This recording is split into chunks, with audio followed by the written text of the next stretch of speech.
మీ బిడ్డకు చంద్రబాబు నాయుడు గారి ప్రభుత్వానికి తేడా గమనించమని అడుగుతా ఉన్నా.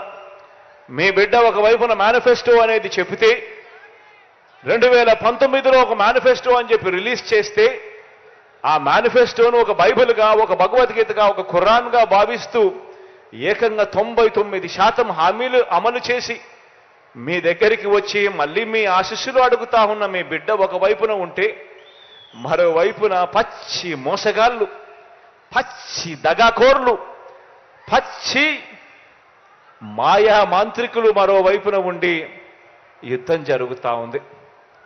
ఆలోచన చేయమని అడుగుతా ఉన్నా. ఈ యుద్ధంలో మీ బిడ్డకు మోసం చేయడం చేత కాదు, మీ బిడ్డకు అబద్ధాలు చెప్పడం అంతకన్నా చేత కాదు.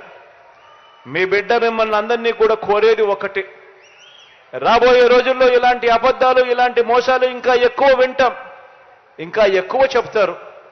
బహుశా మీ బిడ్డ ఇచ్చే మేనిఫెస్టో కన్నా ఇంకా రంగురంగులుగా వాళ్ళు మేనిఫెస్టో కూడా ఇస్తారు. కానీ మిమ్మల్ని అందరినీ కూడా ఒకటే నేను చెప్తా ఉన్నా, మీ ఇంట్లో మీకు మంచి జరిగిందా లేదా అన్నది మాత్రమే కొలమానంగా తీసుకోండి.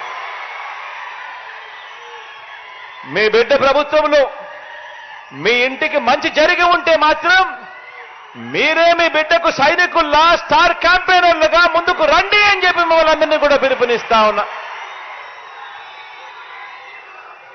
మోసం చేసిన వాళ్లకు, అబద్ధాలు చెప్పే వాళ్లకు గట్టి గుణపాఠం చెప్పే కార్యక్రమం ఒక్క నా అక్క చెల్లెమ్మల కుటుంబాలు మాత్రమే చేయగలుగుతాయి.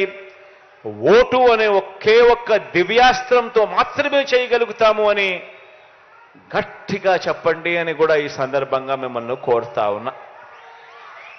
ఈరోజు మంచి జరగాలని మనసారా కూడా మీ ఆకాంక్షిస్తూ, కోరుకుంటూ, కాసేపటి కిందట రామిరెడ్డిన్న